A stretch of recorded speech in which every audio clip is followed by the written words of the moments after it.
Welcome to my channel. This story is for serious men. Alright, where do I even start with this? I guess I should just say it straight, I'm getting a divorce. And honestly, I didn't see it coming at all. We had been together for almost a decade, and I thought everything was fine. Sure, we had our ups and downs like any couple, but nothing seemed like it couldn't be worked through, you know? Looking back, there were little signs, small things that felt off. A few distant moments, some passive-aggressive comments here and there, and the occasional "I'm just tired, I need space" response when I try to talk about our future. But I brushed them off, thinking they were just part of the ebb and flow of a long-term relationship. Boy, was I wrong.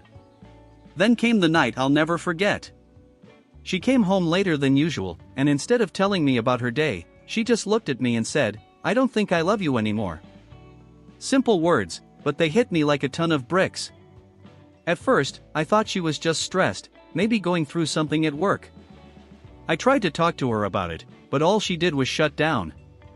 There was no fight, no drama, just cold, emotionless detachment. The kind of detachment that makes your skin crawl, because deep down, you know it's over. In the days that followed, the truth started to trickle in. She had been seeing someone else. A coworker. Apparently, this had been going on for months, and I was the last to know. That's the worst part of it, being the last one to know. And when you find out, it's like you can't breathe. It's not just the betrayal. It's the realization that everything you thought you knew about your life was a lie. That's the emotional gut punch, the part that stabs at you when you least expect it. Now, I know some people reading this might be thinking, why didn't you see the signs? But when you're in it, you're blind to it. You convince yourself that things will work out, that everything will get better. But that's just denial, and I was in deep. Once the shock wore off, what followed was an overwhelming wave of emotions: anger, sadness, confusion, all crashing into me at once. I went through a phase where I felt like I was losing control of everything. The anger came first. I spent hours pacing around the house, yelling at walls, questioning everything. How could she do this to me? Why didn't she talk to me? The more I thought about it, the angrier I got. But then, the sadness set in. Anger is exhausting. It burns you out. And when I realized I couldn't keep being angry forever, that's when the sadness really took hold. I kept thinking about our memories, the trips we took, the plans we made, the times I thought we were building something solid. All of that felt like a cruel joke. I cried more than I ever thought I would. At night, I would sit alone, feeling like I was losing everything I'd worked for, everything I'd built. The worst part? I couldn't even look at her the same way anymore. Every time I looked at her, I was reminded of the betrayal. And then came the guilt. I kept wondering what I did wrong. Was I not good enough? Did I miss something? Maybe if I had tried harder, been more patient, or more understanding, she wouldn't have turned to someone else. This guilt spiraled for days. Weeks, even. But what helped me the most, and something I didn't expect, was talking to friends. Real friends. The kind who don't sugarcoat things and don't tell you what you want to hear, but tell you what you need to hear. They were the ones who gave me the wake-up call: it's not your fault. And they were right. No matter how much I beat myself up, this was her choice, not mine. It was her actions, not mine, that caused this. But, here's the kicker: this phase, the sadness, the guilt, and even the anger? They all came in waves. One day, I was fine. The next, I was crying in the shower. And that's okay. What I've learned is that the emotional roller coaster is part of the process. It doesn't just stop, and you don't just get over it quickly. But there comes a point where you stop expecting the emotional pain to go away and start accepting that it's a part of the healing process. It's hard to explain, but one day, I looked in the mirror and realized that I was still standing. So, what do you do when your life falls apart and you're stuck in this emotional chaos? You hold on. That's it. You just hold on. It's funny how, when everything feels like it's falling apart, you start thinking about all the things you need to change. Divorce is not just about losing a partner, it's about finding yourself again. After the emotional turmoil, I started focusing on what came next. And I'm not talking about what happens next with her. I'm talking about what happens next with me. At first, I thought I needed a big, dramatic change. Like moving to a new city or cutting off everyone I knew. But after some time to think, I realized the biggest change had to come from within. I didn't need a new location or new people, I needed to rebuild myself. So, I made decisions. I took control over whatever I could. The first thing I did was work on my mental health. I started seeing a therapist. It wasn't easy, and honestly, I resisted it at first. But talking through my feelings, even the uncomfortable ones, was cathartic. I found that as soon as I stopped pretending everything was fine and started being real with myself, things began to shift. I also decided that I wasn't going to let this divorce define me. I'm not just the guy who's getting divorced, and I'm certainly not the guy who was cheated on. I'm someone with ambitions, someone who still had dreams, and I wasn't going to lose sight of that. On the practical side, I dove into work. I buried myself in my job, not to avoid feelings, but to create something positive out of this mess. I took on new projects, pushed for promotions, and worked on building my own personal and professional identity. The routine helped me keep some stability while the emotional chaos raged on in the background. The thing is, in moments like this, you need to remember that even when your world is crumbling, the sun still rises. There's still a future ahead of you. And that future isn't about staying stuck in the past, it's about carving out a new path. For me, it was about getting healthier, rebuilding my self-esteem, and setting new goals for the future. But the most important resolution I made was this: I would no longer allow myself to be a passive victim of my circumstances. I had been given the opportunity to start over, and I wasn't going to waste it. I made the decision to take back my life, piece by piece. Just when I thought I was beginning to find my footing, life decided to throw me a few curveballs. Turns out, moving on isn't as simple as making decisions and sticking to them. The real test comes when you least expect it, and it comes in the form of the unexpected. One of the first surprises happened when I ran into one of her friends at a coffee shop. You'd think I'd be ready for something like that, right? But I wasn't. I was still raw, and even though I told myself I was doing better, that encounter knocked me back a few steps. She looked at me with that pitiful, "I'm sorry, I know what you're going through" expression. I didn't need that. I didn't need her sympathy or anyone else's pity. But what got me wasn't the awkwardness of the situation, it was the realization that everyone knew except me. I'd spent so much time focusing on my own pain that I didn't even stop to think that other people were affected by this, too. They knew what was going on long before I did. That stung more than I care to admit. Then there was the legal side of things. God, the paperwork. I didn't realize how much paperwork went into getting divorced. The endless forms, meetings with lawyers, discussions about assets I thought were untouchable, and the back and forth about who gets what. Every conversation felt like another dagger to the heart. I kept telling myself that it was just part of the process, that I had to push through it. But I couldn't help but think, this is where we are now? This is what we're reduced to. I couldn't believe it. Another surprise? The guilt. Again. Even though I knew what had happened, even though I knew I didn't deserve any of this, there were moments when I found myself questioning if I could have done things differently. Was there something I could have said or done that would have kept her from straying? And those moments were brutal. You start to doubt your worth, and that's something I'm still working through. But here's the thing, the unexpected turns were painful, but they also gave me perspective. They made me realize that healing isn't linear. You won't wake up one day and feel like everything's magically better. Sometimes, you'll think you're doing fine, and then something will trigger a memory or a thought, and you'll feel like you've been knocked down again. And that's okay. You don't have to be okay every day. You just have to keep going, even when it feels like the world is throwing curveballs your way. Letting go was something I thought I could do easily. I mean, after everything that happened, what was left to hold on to, right? But as anyone who's been through a divorce will tell you, it's not as simple as just walking away. The emotional weight lingers, and the memories don't just fade because you've decided they should. One of the hardest parts of letting go was accepting that the person I thought I knew, the person I loved, was no longer the same. She had changed, and so had I. Our marriage wasn't just a collection of happy moments, it was also filled with resentments, unspoken words, and unhealed wounds. And in a way, we both ignored them, pretending they weren't there. But the truth always comes to light. And once it does, you can't go back. I spent weeks going through our old stuff, photos, letters, old birthday cards, and every time I thought I was ready to get rid of them, I'd find myself sitting on the floor, holding a picture of us on vacation, remembering the good times. It was like I was torn between holding on to those memories and accepting that those moments weren't coming back. Every object seemed like a piece of the past that I had to say goodbye to, and that was the hardest part of all. But here's where things started to shift for me. I began to realize that letting go wasn't just about discarding old things, it was about setting myself free.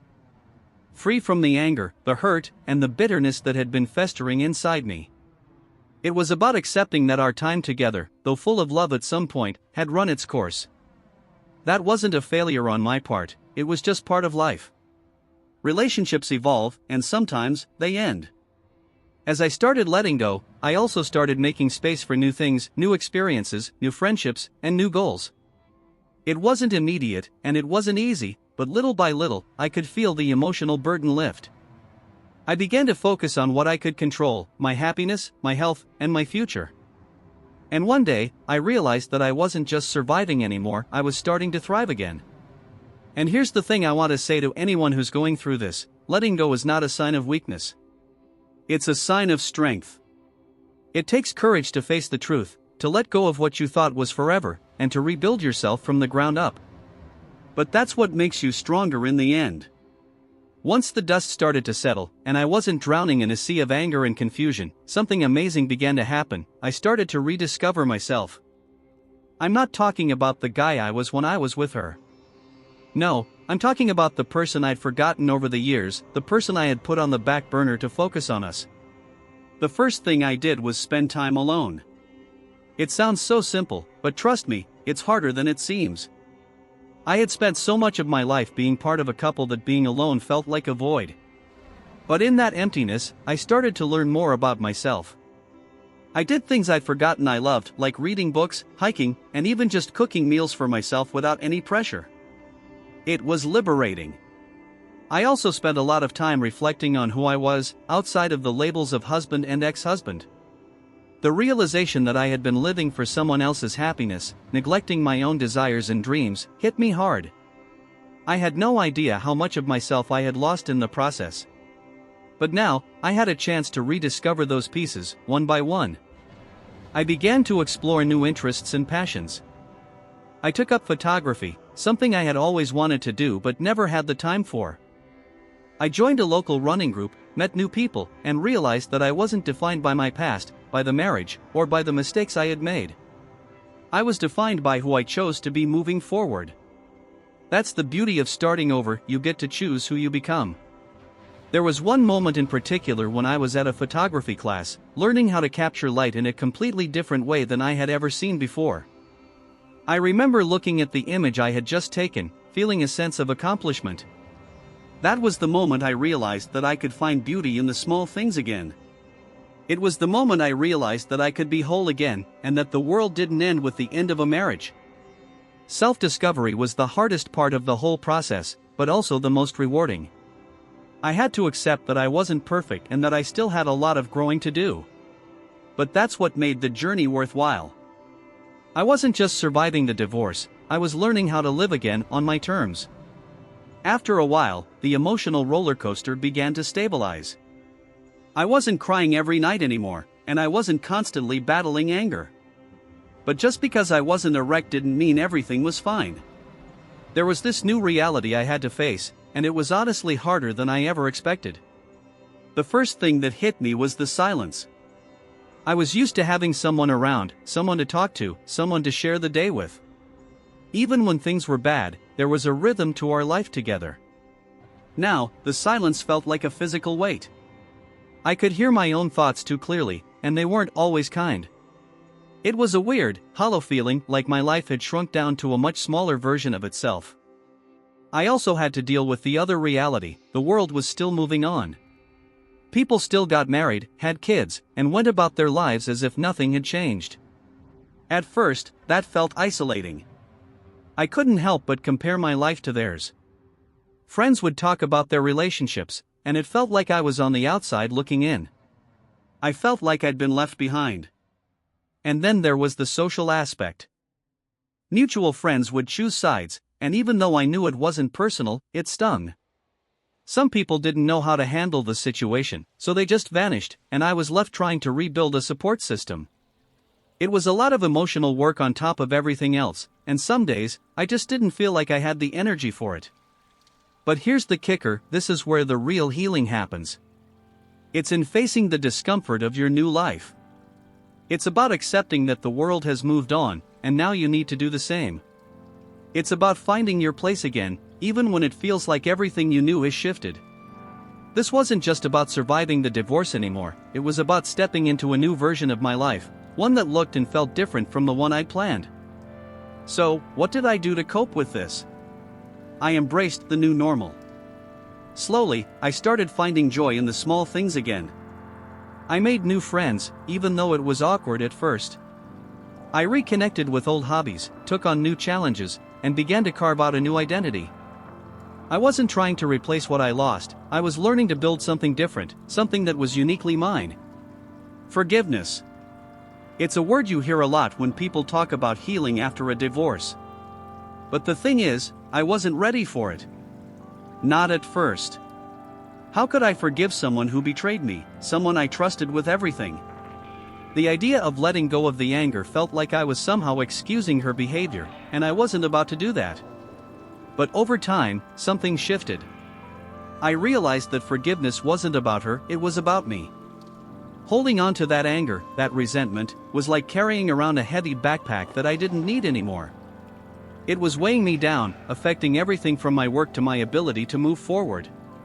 And the truth is, I couldn't keep living in the past. I remember the first time I actually said the words, "I forgive you." It wasn't dramatic or cathartic, it was quiet, almost under my breath. But when I said it, it was like a weight had been lifted, even if just a little bit. It didn't change the past. It didn't mean I was okay with what happened. But it meant I was choosing to release the hold it had on me.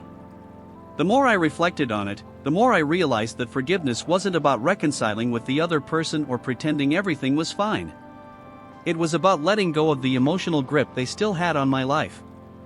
It was freeing myself from the constant replaying of the betrayal in my head. And honestly, it took time. Forgiveness didn't happen overnight. Some days, I felt like I had forgiven her, and other days, I was back in that angry place, asking myself why she did it. But that's part of the process. Forgiveness isn't linear. You have to be kind to yourself through the ups and downs. Eventually, I reached a point where I didn't think about her every day. I didn't obsess over why it happened or imagine what could have been different. I had freed myself from the emotional prison I had been in for so long. It was like giving myself permission to heal. Now, I don't know if I'll ever fully understand why she did what she did. But I do know that my life has gotten a lot better since I made the choice to forgive. Not for her, but for me. And that's a powerful thing. Moving forward, man, that's a loaded term. It sounds so simple when you say it, but living it is another story. When you're in the middle of a divorce, it feels like you're stuck in this in-between space, not really who you were, but not quite who you're going to be either. The future seems like a blurry horizon, and the past? Well, that's just a weight you're carrying around while trying to move forward. But here's the thing I realized: moving forward isn't about rushing into something new or pretending like the past didn't matter. It's about taking small, consistent steps toward building the life you want, even when you can't see the whole path ahead. One of the hardest things I had to learn was that moving forward doesn't mean forgetting. You're not erasing the past, the good or the bad, you're just choosing not to let it define your future. So, I started setting new goals for myself, ones that had nothing to do with the divorce. I focused on my career, on personal growth, on creating a life that was mine. And slowly, I started to see changes. I reconnected with people I had drifted away from. Friends who had been there before the marriage, who knew me before I became someone's husband. That felt like a gift I didn't realize I needed. Their presence reminded me that I wasn't just the man who got divorced. I was someone with a past, sure, but also someone with potential. I also started dating again. Honestly, I was terrified. How do you even start dating after something like this? But I realized that I didn't need to rush into anything serious, I just needed to put myself out there and see where things went. I wasn't looking for a replacement for my ex, I was looking for connection, for laughter, for companionship, but without the pressure of making it work. And that made all the difference. Moving forward also meant learning to be okay with uncertainty. I didn't have to have everything figured out right away. It was okay to not know where I was going, as long as I was moving in the right direction for me. And it was okay to stumble, to have bad days, and to question things along the way. Moving forward wasn't about perfection, it was about progress. What I learned is that moving forward is a process, not a destination. It's about putting one foot in front of the other, even when you're not sure of the next step. And over time, you'll realize that you've moved further than you thought possible. After everything that happened, I wasn't sure I would ever be able to trust anyone again. I'm not talking just about romantic relationships, I mean trust in general, trusting people in my life, trusting my own judgment, trusting that I could make decisions without second-guessing myself. The betrayal I felt cut so deep that the idea of letting anyone else in, of putting myself in a vulnerable position again, seemed impossible. It wasn't just my ex that I had to reconsider trusting, it was myself too. I had allowed someone into my life, trusted them with my heart, and that didn't turn out well. It was easy to fall into the trap of self-doubt, questioning if I was capable of making the right choices. The anger and hurt had taken their toll on my ability to trust. But over time, I started to realize something crucial: trust doesn't come back overnight. It takes work, and it takes time. I started with small things, allowing myself to trust my instincts again. I started making decisions without overanalyzing every single possibility. I had to rebuild my own sense of self-trust before I could even begin to think about trusting someone else. I also learned that trust isn't all or nothing. You can trust people in different ways, and at different levels, depending on what you need from them. It's about building that trust slowly, allowing it to grow naturally, rather than forcing it. That was hard for me at first because I had this deep fear of being let down again, but the more I practiced, the more I realized that trust is something that can be rebuilt if you're willing to put in the work. As for romantic relationships, I didn't rush into anything serious, and I didn't put expectations on myself to get over it or move on too quickly. I took things one step at a time. I learned that, just like trust, love takes time to rebuild. It's not something you can rush. And when the time came to start dating again, I didn't expect perfection. I didn't expect that someone would magically fill the hole left by my ex. I just expected honesty, kindness, and respect. That's what trust is about in the end: honesty. If you're honest with yourself and others, the trust starts to build again, even if it's just a little at a time. I couldn't rush it, and I shouldn't have. Because the more I focused on healing and on trusting my own judgment, the easier it became to trust others, and most importantly, to trust that I could handle whatever came my way. Loneliness, man. That was one of the hardest parts of the divorce. I thought I was prepared for it. After all, I was used to being independent. But there's a difference between being alone and feeling truly lonely. And let me tell you, that difference can hit like a ton of bricks. At first, it wasn't so bad. I was so wrapped up in processing everything, the anger, the shock, the rebuilding, I didn't have time to really feel the loneliness. But after the dust settled, I started noticing the quiet. The evenings felt longer, and the nights felt colder. I used to love coming home to someone, even if we didn't talk much. Now, I was just alone. I'll be honest, it was depressing. I found myself scrolling through social media at night, watching couples post pictures, looking at friends hanging out with their significant others, and it was like a punch to the gut every time. I felt left out of a world I used to be part of. It wasn't just the absence of my ex, it was the absence of a shared future, of plans, of companionship. And that can feel suffocating when you're not used to it. One night, I went to the grocery store, and as I was walking down the aisle, I saw a family, a couple with their kids, laughing and grabbing cereal. The sight of them hit me harder than I expected. I quickly turned down another aisle, trying to shake off the feeling that crept over me. That was one of those moments where I felt the weight of loneliness more than ever. I didn't have a partner to share that moment with, no one to turn to, and it felt like a reminder of everything I had lost. But here's where things started to shift. I began to learn that loneliness doesn't always mean that something is missing. It doesn't always mean there's an empty space that needs to be filled. In fact, I started finding comfort in the solitude. I began spending more time on my own terms, taking up hobbies that I loved but had forgotten. I started enjoying my own company more than I ever did before. I was able to travel solo, experience things without feeling the need to share everything with someone else. It was freeing. I still felt lonely at times, those nights when the silence in the house was deafening. But I learned that loneliness is just a part of the process, a part of healing. It's not something you fix right away, and it's not something that's necessarily permanent. It's something you learn to sit with, and when you do, you realize it doesn't have the same hold over you anymore. What I learned was this: loneliness can be a teacher. It can push you to find strength you didn't know you had. It can teach you to appreciate your own presence, and to stop relying on someone else to fill the void. It's hard, but it's also part of becoming whole again.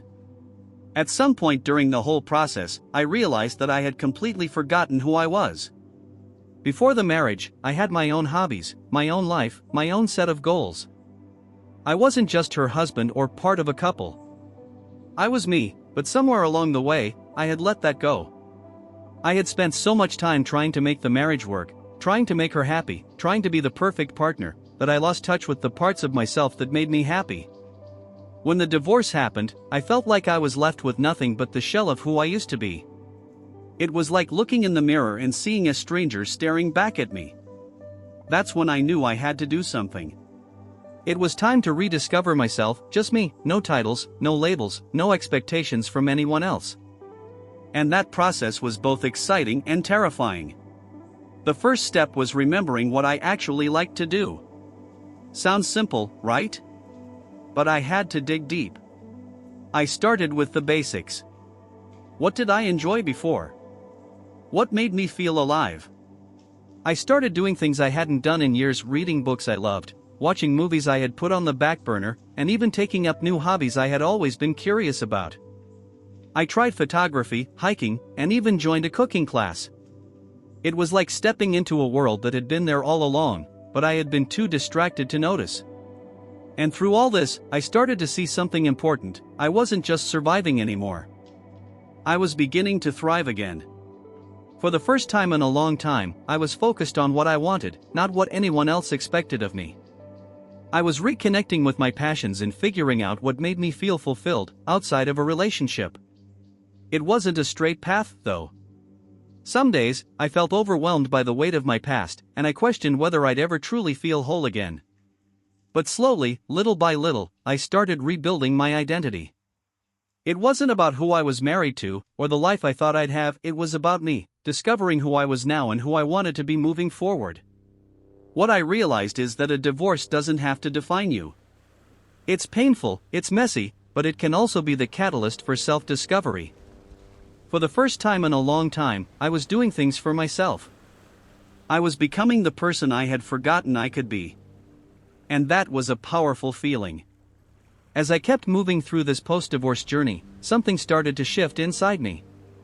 It was subtle at first, but I began to feel this strange sense of hope bubbling up from places I thought had dried up forever.